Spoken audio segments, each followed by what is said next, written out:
Taylor. Parmi les théoriciens de l'organisation, on trouve les classiques.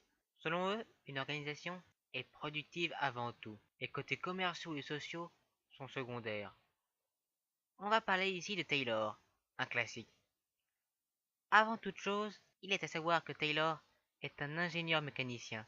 Il a développé de nombreuses machines et que c'est un travailleur acharné, ce qui explique sa pensée. De plus, il est né et a vécu de 1865 à 1915, époque de la seconde révolution industrielle, où se développe la chimie, la mécanique et de nouvelles sources énergétiques. Petite biographie. Il est né dans une famille quaker et bourgeoise, dans la ville de Germantown, près de Philadelphie. Après de bonnes études secondaires à la Phillips Exeter Academy, son père juriste voulait qu'il fasse du droit à Harvard. Il a refusé et a passé son diplôme d'ingénieur mécanicien en 1884 et il va grandir et va gravir les échelons, passant de manœuvrier à chef d'atelier à ingénieur en chef.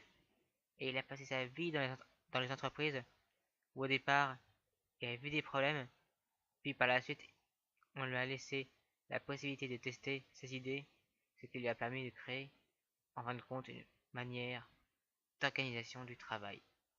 Elle sera contestée notamment par les syndicats et il mourra en ayant passé la fin de sa vie à défendre ses idées. On peut regrouper son travail en 3 points: l'organisation de la production, la gestion du personnel et l'agencement de l'organisation. Taylor va commencer de tester ses théories sur la Midwell Steel, où il va reprendre une technique de l'époque, le chronométrage, et il va l'utiliser pour trouver geste par geste la meilleure manière de produire, c'est-à-dire la moins fatigante et la plus rapide. Et donc il va retirer tous les temps morts et opérations inutiles, c'est la The One Best Way. Cette méthode de travail va être mise au point par les ingénieurs du bureau de la méthode, qui vont attribuer donc la meilleure tâche à l'ouvrier le mieux qualifié, sans qu'il n'y ait de dialogue. C'est la division verticale du travail. Ils vont en résumer, pour cela donc utiliser la méthode scientifique, étude du poste, décomposition et simplification des gestes, attribution d'un temps d'exécution à chaque tâche élémentaire. Le travail devient impersonnel. On va jusqu'à la recherche de la meilleure adaptation des outils. Puis Taylor a changé la manière de gérer l'ouvrier. Il a dénoncé la fanerie systématique due au fait que l'entreprise laisse vivre de mauvaises traditions héritées du métier, et que l'ouvrier pense qu'un effort supplémentaire ne rapportera pas plus. Taylor avait aussi vu, dans son premier emploi, que le personnel avait besoin d'incitation pour travailler de manière performante. Selon lui, il fallait l'inciter par le biais du salaire, le payer à la pièce, et le payer encore mieux s'il respectait les normes que l'employeur lui imposait. Il veut éviter la fanerie ouvrière en lui laissant choisir son rythme. Il a aussi vu qu'à l'époque, beaucoup d'ouvriers provenaient de l'immigration, souvent peu qualifiés et parlant différentes langues. Il a donc décidé de passer la formation ainsi que les tâches des ouvriers vers des choses simples et limitées. Pour être simple, il va y avoir l'activité des ouvriers qui va être morcelée, divisée en petits gestes simples et attribués aux meilleurs. Selon le chronomètre, c'est la division horizontale des tâches.